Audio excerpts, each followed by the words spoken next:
Bonjour, moi c'est Girish, le fondateur de Alpha Forex. Dans cette vidéo-là, moi pour causer un sujet qui est important. Comment pour choisir un bon Forex broker? Moi personnellement, moi j'ai 5 critères. 5 critères là, c'est premières affaires, bien un broker là, disposé et une bonne exécution. Si comme projet pour un broker sur exécution, il a bien tordé, d'accord? La forme là, l'idente, etc. Moi personnellement, moi j'ai Douglas Copy. Douglas Copy, c'est un broker qui est basé en Suisse. L'exécution est bien rapide. C'est moins qu'une seconde, il finit exécute un trade. Mais il n'a pas le broker, il est bien rapide, pareil comme C-Trader, etc. C-Trader sur exécution, si j'avais servi de plateforme C-Trader, sur exécution, c'est environ 23 à 40 millisecondes. C'est bien rapide pour moi. Ça, c'est le premier critère, ce que moi c'est. Deuxième critère, c'est le côté régulation. Pareil comme mon jet, Douglas Copy, il est basé en Suisse. Douglas Copy est régulé par FINMA. Donc, grâce à les autres brokers aussi, pareil comme le broker qui est régulé en United Kingdom. Simplement, le broker là, est régulé par FCA. Pareil comme Maurice, il y a UK, il y a FCA. Mais tout est bien important pour choisir un broker qui a une bonne régulation. Qui fait parce qu'il pense que un broker c'est une place, une institution plutôt. Ça nous peut déposer nos cash là. Donc, c'est-à-dire qu'il est bien important pour qu'il soit broker là, il est régulé. Si ce n'est pas choisir un broker qui est bien régulé, n'importe quand, le propriétaire est capable de prendre de classe, aller. Il y a un broker qui est régulé dans Cayman Islands, pas même Madagascar. On va dire qu'il n'est pas bon, mais sa régulation est bien faite comparé avec un broker qui est régulé en Suisse. Troisième affaire, c'est quand vous avez une commission et fees qui sont broker là, les charges. Et normalement, broker qui se déposite avant, est bien fait, disons 5 $, etc. Simplement, broker là, je charge un gros spread. Simplement, un gros spread là, il est bien important pour éviter, surtout si je paye scalp. Quand je paye scalp, là, une position, disons 20 pips, 30 pips, etc. Donc, c'est-à-dire, si broker là, il peut charge capable 5 pips commission là-dedans, environ au moins, presque un cause de trade paye à l'autre commission.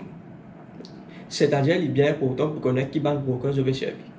La deuxième affaire, c'est côté commission et fees. Les fees là, c'est le spread qui est broker peut charge. On dit que la commission est différente. La commission, c'est un prix fixe qui est broker charge, ou soit il est capable de variable aussi, dépendant de l'agreement qui je peux faire avec le broker là. Donc, c'est-à-dire, un normal broker, je charge une fixe commission, ce qui est payable au commencement du mois que je peux trade ou à la fin. Et un normal broker, je charge de commission, disons, pendant la semaine. Donc, c'est-à-dire, si je ai un account de, disons, 30 000 $ à monter, il est préférable de trader avec un broker qui lui charge une commission. Parce que si je pour calculer en termes de spread et fees, à la long terme, il est plus profitable si je paye avec un broker qui peut charge en termes de commission, si je account il a 30 000 $. Quatrième critère qui m'a servi, c'est côté plateforme.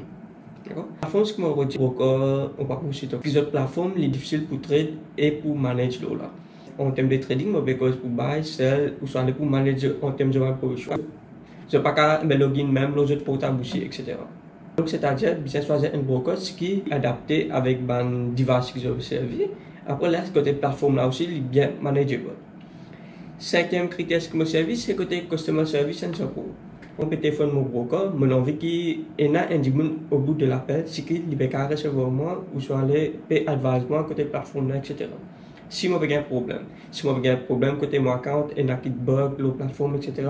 On envie là. Au bout de l'appel, il y a qui peut advisement. Comment je vais tester le customer service support, c'est quand le site web qui je broker ce que je choisirai, téléphoner.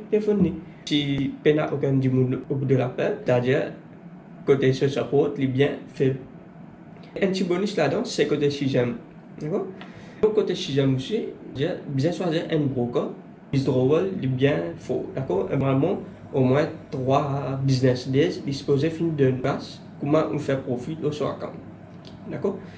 Donc, après, là, ce que je peux redire pour ça, c'est faire une request and withdrawal pour la plateforme, soit pour email, disposé finir bank wire, les autres bank account. Donc, voici ces 6 critères qui personnellement me servent pour moi choisir un bon Forex broker.